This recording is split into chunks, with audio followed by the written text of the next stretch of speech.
Bonjour à toutes et à tous les gens.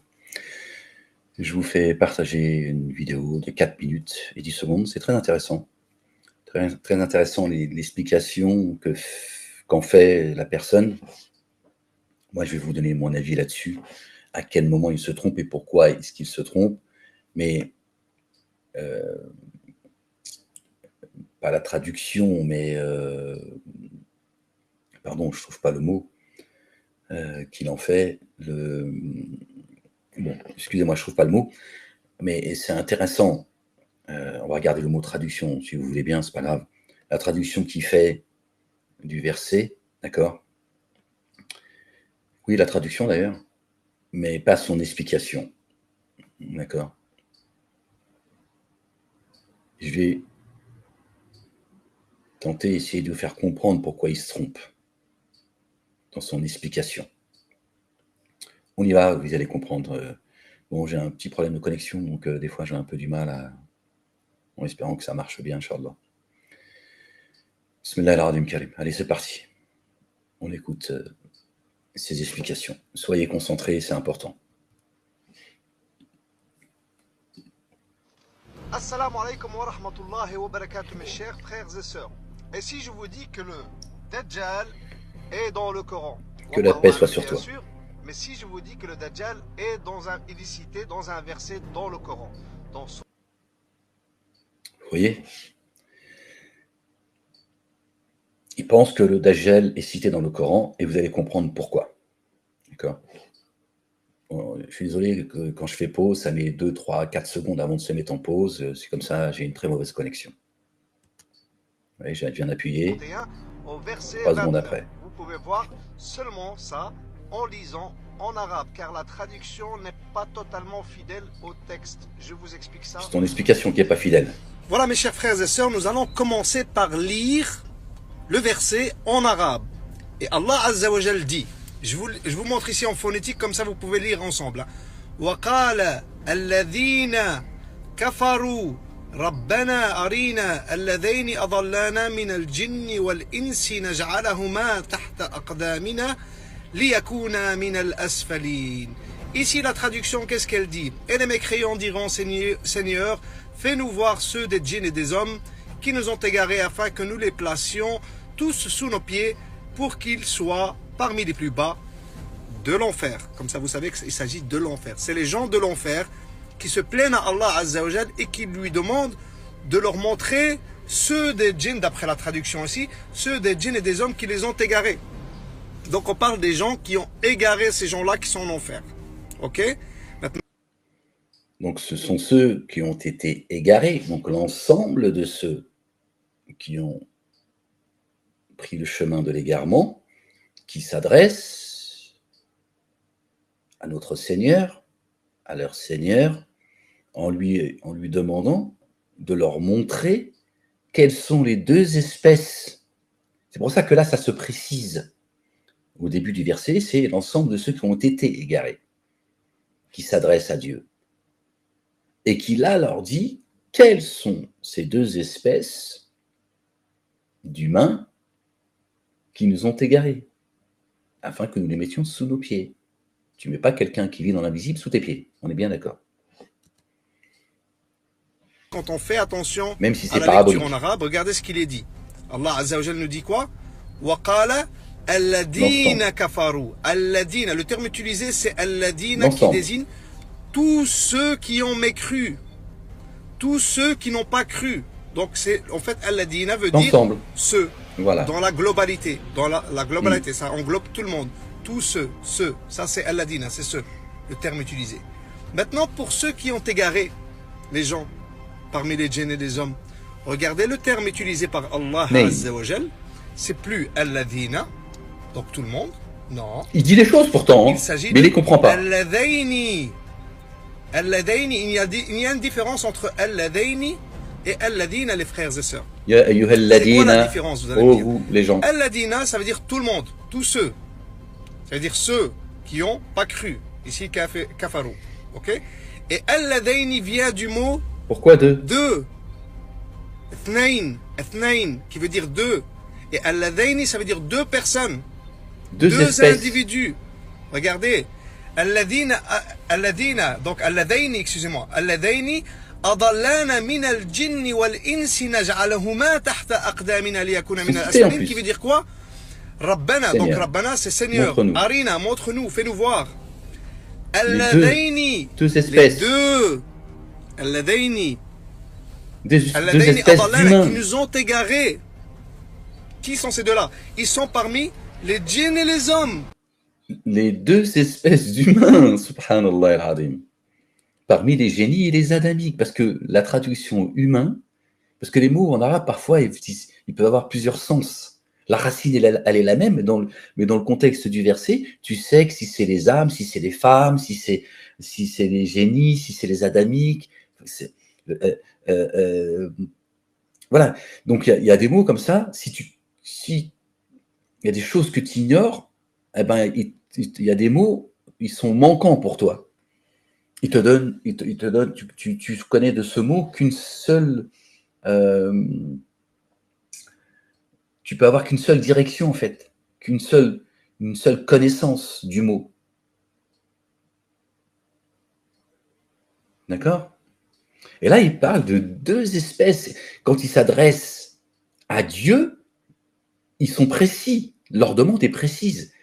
Quelles sont les deux espèces de ceux qui nous ont égarés parmi les humains et les adamiques? Mais comme parmi les génies, pardon, et les adamiques, comme c'est traduit génie, bon la génie, le mot il est clair, parmi les humains, donc tu te dis, bon, il y a les humains et il y a les génies. C'est deux espèces différentes. Et c'est comme ça qu'ils nous ont mis dedans. Alors que dans le Coran, dans toute sa longueur, Dieu parle du début, Surat al-Baqarah, peut-être même Surat 1, j'en ai pas connaissance, pour ça j'ai dit peut-être, je ferme pas la porte, Surat al-Baqarah jusqu'à la dernière sourate. Dieu parle des génies dans la dernière sourate, dans toute sa longueur. Alors des fois c'est subtil, c'est vrai. Et si tu n'as pas cette connaissance, bah, ce verset, celui-là, tu passes à côté aussi. Ou alors tu vas fantasmer, et puis à coup de hadith, tu vas expliquer le verset. D'accord? C'est précis. Il y a deux individus, l'un est un djinn, l'autre est un homme. Le djinn c'est qui? Iblis, la'natullah alayh, il est connu. L'ennemi connu. Allah Azza wa Jalla nous l'a déclaré, c'est un ennemi déclaré. Pas qui il est. Et le deuxième là, qui est des hommes, c'est qui? Adamique. C'est qui? Eh bien, d'après les hadiths de Rasulullah alayhi salatu wassalam, il y a bien un homme qui va égarer par sa fitna les hommes à la fin des temps. Et cet homme-là, il s'agit du Dajjal. Le Dajjal, qu'est-ce que ça veut dire le Dajjal? Est-ce que c'est un prénom? Non, le Dajjal est un titre pour dire le trompeur. Regardez, le Dajjal, il va tromper les gens, mais pas Iblis. Alors que Iblis, il a pris un pacte avec Dieu, l'Éternel, le Père. Exalté soit-il. Accorde-moi un sursis. Tu fais partie des sursitaires. Jusqu'au jour de la réanimation. Accorde-moi un sursis, Seigneur. Moi, je me suis rebellé contre toi, par orgueil, par stupidité. Donne-moi un sursis, je vais tous les égarer. Ils vont me trouver devant, derrière, à droite et à gauche. Et je m'assierai sur leur chemin. S'asseoir, ça veut dire ferme. Je serai ferme.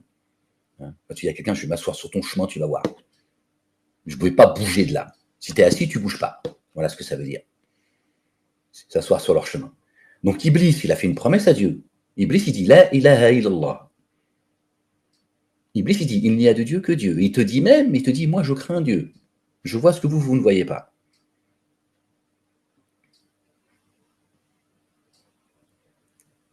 Mais lui, il nous dit que c'est le Dajjal. Vous voyez? Un coup de hadith, évidemment. Évidemment. Ouais, ferme-la. Calme-toi. L'égareur, celui qui égare les gens. Et là, on parle de qui? On parle d'un djinn et d'un homme qui ont égaré ces gens-là de l'enfer. Subhanallah. Subhanallah. Un djinn, Iblis, un homme, Ad-Dajjal. Et sur ce, mes chers frères et sœurs, c'est plus les humains. Les humains. Wassalamu alaikum wa rahmatullahi wa barakatuh. Que la paix soit sur toi. que Dieu te montre le chemin. Donc les humains, ils sont plus responsables. Ils sont plus responsables. C'est même plus Iblis, c'est Dajjal. La Dajjal. Ça Dajjal. Voilà les gens. Et pourtant, c'est intéressant, les informations qu'il donne sur la traduction, ça c'est très intéressant. Mais comme il n'a pas cette connaissance de l'existence des génies, descendez ennemis les uns les autres. D'accord ? Quand Adam il a trompé, quand Iblis il a trompé Adam, d'accord ? Et que Adam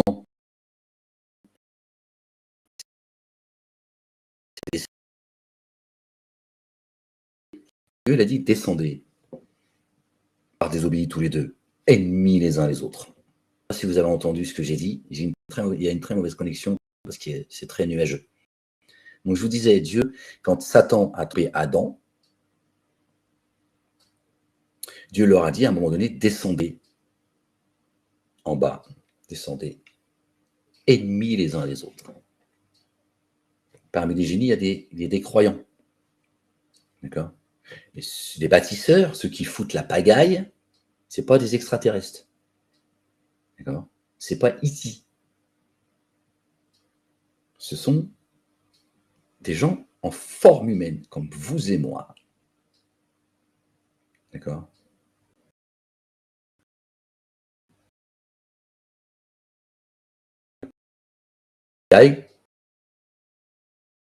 Que vous voyez aujourd'hui, et je répète, il y a des adamites qui se sont liés avec la race des génies. Et la connexion est très mauvaise, je ne sais pas si... D'accord ? Donc, l'ensemble de ceux qui ont été égarés ont fait une demande à Dieu. Ils demandent à Dieu de leur montrer quelles sont les deux espèces d'humains qui les ont égarés, parmi les génies et les adamiques. C'est ce qu'il n'a pas compris. Donc, à coup de hadith, il va essayer de trouver une réponse au verset. Donc, ils inventent des personnages, comme d'habitude. Voilà. Je vais vous laisser là-dessus, les gens, parce qu'il y a une très mauvaise connexion et je crains que vous n'entendiez pas tout ce que je suis en train de dire. Voilà. Bon, mais j'espère que cette explication vous éclairera par la grâce de Dieu. Je vous invite à relire le verset avec l'explication que je vous ai donnée. Et Inch'Allah, si Dieu le veut, ça vous sera plus clair. Et vous verrez que dans votre lecture, il y a des moments, si Dieu le veut, eh ben, vous verrez à quel moment Dieu parle des génies. Et ça deviendra beaucoup plus clair pour vous et beaucoup plus clair dans votre existence. Et vous commencerez à comprendre ce qui se passe dans ce monde. Dieu dit, si je voulais, donc je le fais pour qui je veux, d'accord ? Je vous montrerai qui ils sont, c'est des négateurs, d'accord ? Par leurs agissements et par le son de leur voix. Leur son de leur voix, c'est-à-dire le baratin qu'ils racontent, la ruse, etc., d'accord ? Et crois-moi, je te le dis, la vérité, c'est que tu les vois. Tu les voyais pas à une époque, aujourd'hui, tu les vois par leurs agissements et par leur baratin, en fait. D'accord ? Voilà. Les gens, prenez soin de vous, aimez-vous les uns les autres, sinon vous allez vous affaiblir. C'est comme ça que Satan met la main, il piétine, lui, par contre. Lui, il ne demande pas l'autorisation de Dieu. Enfin, il lui a demandé. Il l'a fait avant tout le monde, pour te piétiner, justement. D'accord ? C'est pour ça que certains diront, on veut à notre tour les piétiner. Ceux qui se sont égarés, qui ont accepté l'égarement, ils vont vouloir les piétiner à leur tour. C'est pour ça qu'ils font cette demande à Dieu. D'accord ? Donc, ne vous divisez pas les gens, aimez-vous les uns les autres, c'est ce que dit notre bien-aimé. Jésus, le fils de notre bien-aimé Marie. Aimez-vous les uns les autres. Quand il nous dit ça, il nous dit, ne vous divisez pas. Ne vous divisez pas. Aimez-vous les uns les autres. D'accord ? Croyants et croyantes, je serai que vous faites partie de ma communauté, c'est ce que dit Jésus. Et dans le Coran, Dieu dit, dis-leur, ya Ahmed, dis-leur, pourquoi je les ferai rentrer au paradis ? Pour s'être aimés les uns les autres, les croyants. Voilà. Ce n'est pas une discrimination à l'égard de ceux qui ne croient pas, mais celui qui ne croit pas, il n'attend rien de Dieu. Donc, il n'attend pas la récompense. Donc, Dieu, il s'adresse à ceux qui croient en lui. C'est logique. C'est aussi simple que ça. Tu crois en Dieu, donc c'est sur lui que tu te reposes et tu espères sa satisfaction et la récompense. Elle va avec aussi, pas faire semblant. D'accord ? Les jardins sous lesquels coulent les ruisseaux et les jardins de l'éternité. les jardins de la béatitude. Eux, ils n'y croient pas. À partir du moment où ils ne t'attaquent pas, ils sont bienveillants à ton égard. C'est un devoir de l'être aussi. Affaire classée. Le reste, c'est que de la division. Voilà. Aimez-vous les uns les autres. Voilà. Et levez-vous, d'accord, pour combattre ces dénégateurs. D'accord. Ils font partie de la race des génies et ceux qui se sont liés d'amitié à eux. Levez-vous et soyez fermes. D'accord. Ils n'ont aucune pitié pour vous, vous le voyez aujourd'hui. D'accord. Vous ne pourrez pas dire, je n'ai pas vu. Dieu fait en sorte que vous voyez et que vous entendiez et que vous compreniez ce qui se passe. D'accord. Et Satan lui-même le fait pour que tu contractes avec lui, pour ne pas que tu puisses te fuir le jour des comptes. D'abord dans l'ici-bas et ensuite dans l'ultimité, ce sera pire. Donc Satan, il est en train de tout vous montrer et les gens se disent, ils sont en train de se lâcher. Évidemment, parce que d'abord la bête, elle est blessée, d'accord, mais parce que pour que tu contractes avec lui et que tu n'aies plus aucune excuse. Parce que le jour où tu te plaindras auprès de lui, lui, il te dira, et c'est écrit dans le livre, d'accord, je me suis fourvoyé et tu t'es fourvoyé. En gros, va au diable. C'est ça qu'il va te dire. D'accord. Il va te dire, tu t'es fourvoyé, je t'ai appelé. Pourquoi tu as répondu à mon appel? D'accord. Moi, je n'ai aucune autorité sur toi, si ce n'est de t'appeler. Dieu t'a appelé à une parole de vérité. Il fallait répondre à ton Seigneur, à ton Créateur. Pourquoi tu te plains maintenant? Moi, je te dis, viens avec moi dans les abîmes, tu m'as dit, j'arrive. Bon, on y est. Alors, ferme ta gueule. Voilà, je te traduis. Voilà les gens. Allez. Soyez bénis, que la paix soit sur vous.